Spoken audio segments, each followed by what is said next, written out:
부터 39절 말씀입니다. 요한복음 7장 37절부터 39절 말씀 우리 다 같이 한 목소리로 함께 합독하겠습니다. 명절 끝날 곧 그 끝날에 예수께서 서서 외쳐 이르시되 누구든지 목마르거든 내게로 와서 마시라. 나를 믿는 자는 성경의 이름과 같이 그 배에서 생수의 강이 흘러나오리라 하시니 이는 그를 믿는 자들이 받을 성령을 가리켜 말씀하신 것이라. 예수께서 아직 영광을 받지 않으셨으므로 성령이 아직 그들에게 계시지 아니하시더라. 아멘. 오늘도 살아계신 하나님의 은혜가 우리 성도님들 삶 가운데 함께 하시길 주님의 이름으로 간절히 축원합니다. 우리가 요한복음 7장 말씀을 가지고 계속해서 우리가 함께 은혜를 나누고 있습니다. 우리가 요한복음 7장 말씀을 우리가 읽어보면 유대 사람들의 명절 중 하나인 이 초막절이 6번이나 언급되어지고 있습니다. 성경 한 장에서 초막절을 이렇게 많이 소개하는 경우가 없을 정도로 특이한 경우죠. 그만큼 요한복음 7장에서는 이 초막절이 참으로 중요한 그 의미를 가지고 있으며 또한 예수님 역시 이 초막절을 중심으로 말씀을 선포하셨습니다. 우리 본문 37절 말씀을 다시 한번 우리 함께 읽어보도록 하겠습니다. 명절 끝날 곧 끝날에 예수께서 서서 외쳐 이르시되 누구든지 목마르거든 내게로 와서 마시라. 아멘. 초막절 이제 막바지쯤 이르렀을 때에 모든 사람들은 축제를 즐기고 있었습니다. 그때 예수님이 이렇게 말씀하셨습니다. 누구든지 목마르거든 내게로 와서 마시라 라고 이렇게 많은 사람들을 초청하셨죠. 38절 39절 말씀에서도 예수님은 또 한 번 초청의 말씀을 선포하셨습니다. 우리 다시 한번 그 말씀을 읽어보도록 하겠습니다. 나를 믿는 자는 성경의 이름과 같이 그 배에서 생수의 강이 흘러나오리라 하시니 이는 그를 믿는 자들이 받을 성령을 가리켜 말씀하신 것이라. 예수께서 아직 영광을 받지 않으셨으므로 성령이 아직 그들에게 계시지 아니하시더라. 아멘. 자, 우리가 믿음 생활을 하다 보면 하나님의 자녀됨을 스스로 부인하며 또 돌아설 때마다 성령께서 우리의 그 신앙의 정체성을 일깨워 주시곤 합니다. 하나님의 자녀로서 지켜야 할 우리의 자세와 마음가짐을 가르쳐 주시고 또 우리의 영혼을 정결케 하시며 또 우리의 인격을 승화시켜 하나님의 자녀로서 이 땅에서 살아갈 수 있도록 날로 새롭게 해주십니다. 그래야 우리가 이 땅에서 그리스도인으로서 살아갈 수 있는 힘을 부어주시며 또 우리의 삶 가운데 깨달은 것을 실천하게끔 저희들을 붙드시고 인도하시는 분, 그분이 바로 성령님이라는 사실이죠. 오늘 우리 본문 말씀 읽어보면 예수님께서는 성령님을 생수의 강이라 라고 이렇게 부르셨습니다. 성령님 안에 거하는 자의 삶은 그 배에서 생수의 강이 흘러나는 삶이라 라고 표현하셨습니다. 여러분, 저희들이 가만히 우리가 배를 보면 무슨 생각이 드십니까? 인간의 배란 욕망과 탐욕의 상징이기도 합니다. 인간의 몸 중에서 가장 많이 군살이 많은 곳이 어디입니까? 바로 배죠. 살부터 찌면 이상하게 배가 먼저 나옵니다. 인간의 만병의 근원도 솔직히 따지면 이 배입니다. 그만큼 인간의 배는 참으로 중요합니다. 하지만 생수의 강이신 이 성령님께서 우리의 욕망과 탐욕이 가득한 것을 깨끗하게 씻어주시고 새로운 존재로 세워주신다라고 말씀하셨습니다. 성령님 안에 거하는 자의 삶이 바로 우리의 배 깊은 곳에서부터 생수의 강이 흘러넘치게 된다라고 말씀하십니다. 또한 생각해 보면 인간의 배는 힘의 원천이기도 합니다. 배가 너무나 고프면 우리가 일을 할 수가 없습니다. 힘을 쓰기 위해서는 이 배가 든든해야 일을 할 수 있습니다. 그러나 썩어질 양식으로 얻는 힘의 효력은 어디까지나 유한합니다. 생수의 강이신 성령께서 주시는 힘, 그리고 진리와 생명의 힘으로 저희들이 이 땅에서 바른 길로 또 그리스도인으로서 살아갈 수 있도록 붙들어 주십니다. 그 결과 성령님을 내 안에, 내가 성령님 안에 거하게 되며 우리의 깊은 곳에서 바로 힘의 근원인 이 생수의 강이 흘러나게 마련입니다. 그럼도 우리가 하나님의 자녀로서 이 땅에서 살아가기 위해서 반드시 필요한 것은 바로 우리가 성령님 안에 거해야 된다라는 사실이죠. 39절 말씀, 하반절 말씀을 다시 읽어보면 이런 말씀이 있습니다. 예수께서 아직 영광을 받지 않으셨으므로 그들이, 성령이 아직 그들에게 계시지 아니하시더라. 자, 이 말씀은 이 땅에서 육신을 입고 예수님께서 하늘로 승천하신 후에야 영이신 성령님께서 임하실 것이다 라는 의미입니다. 예수님은 십자가에 돌아가셨다가 3일 만에 부활하셨고 이 땅에서 40일 동안 머무신 후 하늘로 승천하셨습니다. 그 후 열흘째 되는 날 오순절날 예수님이 약속하셨던 그 성령님이 이 땅에 강림하셨습니다. 이것은 이미 2000년 전에 일어났던 일입니다. 그렇다면 이미 2000년 전에 우리와 함께 하시기 위해 이 성령님을 우리가 어떻게 받을 수 있고 어떻게 우리가 성령님 안에 거하는 삶을 살 수 있을까? 첫 번째로 저희들이 먼저 살펴볼 것은 기도할 때에 성령님이 임하셨다라는 사실입니다. 성경을 우리가 읽어보면 예수님이 승천하신 후 제자들은 두려워하거나 근심하지 않았습니다. 그들은 마가 다락방에 모여 함께 힘써 기도하였습니다.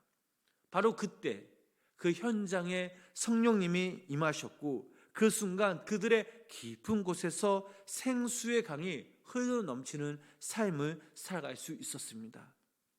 그래서 예수님은 성령님과 관련하여 기도의 중요성을 다음과 같이 말씀하십니다. 누가복음 11장 11절부터 13절 말씀 우리 다 같이 함께 읽어보겠습니다. 너희 중에 아버지 된 자로서 뱀을 주며 말을 달라 하는데 전갈을 주겠느냐?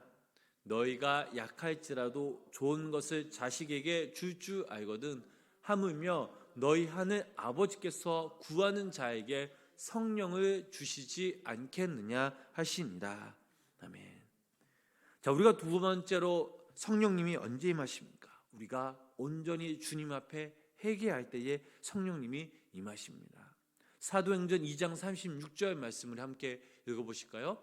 그런즉 이스라엘 온 집은 너희가 십자가에 못 박은 이 예수를 하나님이 주와 그리스도와 되게 하셨느니라 하니라. 자, 이 설교를 들은 자들은 양심의 가책을 느꼈습니다. 이들 대부분이 예수님을 십자가에 못 박아 죽이는데 바로 동조했던 인물이기 때문입니다. 이들은 근심하면서 앞으로 어떻게 해야 할 것을 베드로에게 물었습니다. 베드로의 대답이 이렇습니다. 사도행전 2장 38절 말씀이죠. 함께 읽어보실까요? 베드로가 이르되 너희가 회개하여 각각 예수 그리스도의 이름으로 세례를 받고 제사함을 받으라. 그리하면 성령의 선물을 받으리니.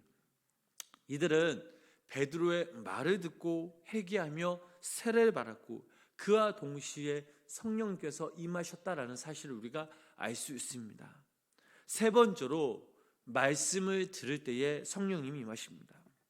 저희들이 너무나 잘 아는 고넬료가 사도 베드로를 자기 집으로 초청하여 예수 그리스도의 그 말씀을 들었습니다. 자기 혼자만 들었던 것이 아니라 온 식구들을 모아놓고 함께 그 말씀을 들었습니다. 그들은 한 귀로 듣고 한 귀로 흘린 것이 아니라 이 사도 베드로의 말씀을 소중히 여기며 집중하여 들었습니다. 바로 그 말씀의 자리에서 성령님께서 임하셨음을 알 수 있습니다. 사도행전 10장 44절 말씀을 읽어보면 이렇습니다. 함께 읽어보시겠습니다. 베드로가 이 말을 할 때에 성령이 사람에게 내려오시니 아멘. 이뿐만이 아닙니다. 성령님을 받은 사도들이 사람들의 그 머리 위에 손을 얹고 기도할 때에 기도받는 자들에게 성령께서 임하셨습니다. 주님의 말씀에 순종하며 사는 자들에게도 임하셨습니다. 물론 겉으로 보면 성령님이 임하실 때에 상황은 모두 다 비슷하지 않았습니다. 각각 나름대로 특성이 있습니다. 각각 나름대로 특성이 있어도 한 가지 동일한 특성이 있습니다. 그것이 무엇이냐? 바로 예수님을 진정 사랑했다라는 것입니다. 왜 그들이 기도하며 회개하며 말씀을 사모하며 그 말씀을 들었습니까? 바로 예수님을 사랑하는 그 마음이 넘쳐났기 때문입니다.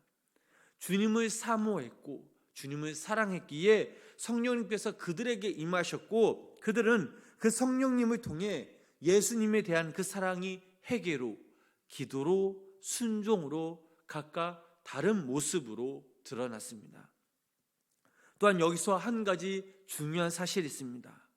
우리가 밤새 기도해야 하지만 성령님 임하십니까? 물론 그럴 수도 있죠. 밤새 통곡하며 회개하여야 성령님이 역사하십니까? 이것도 중요하지만 오늘 읽은 이 본문의 말씀을 보면 한 가지 이 조건을 제시합니다. 그것이 바로 믿음이라는 사실이죠. 38절 말씀, 본문 38절 말씀 다시 한번 우리 함께 읽어보도록 하겠습니다.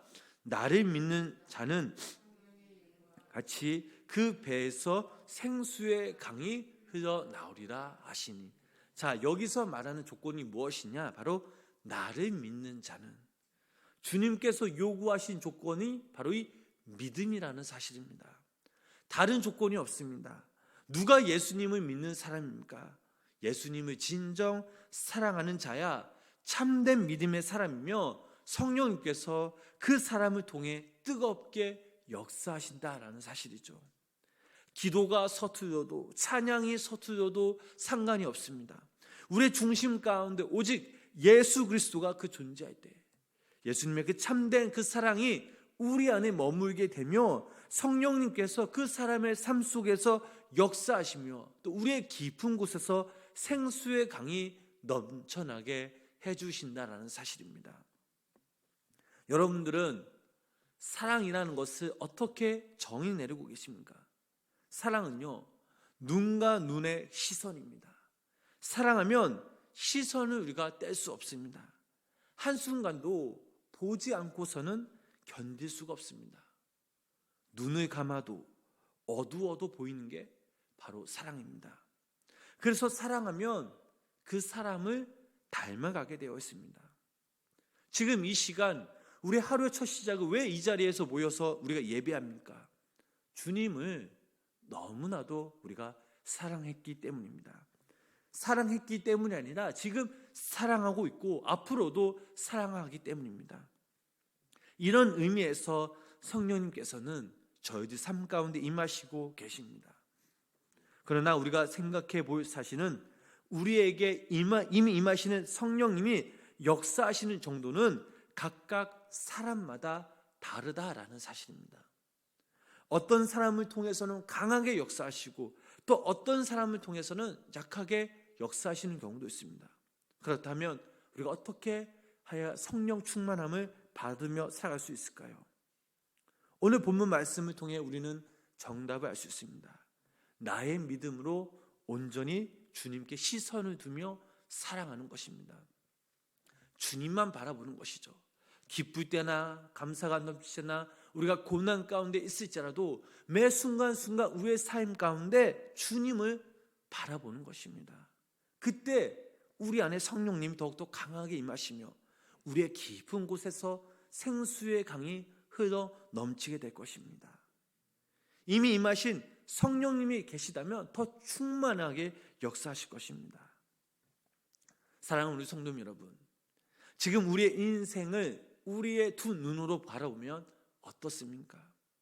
잔잔한 호수일 수도 있고 거친 바람, 거친 파도가 몰아치는 그 바다가 되는 그런 상황일 수도 있습니다.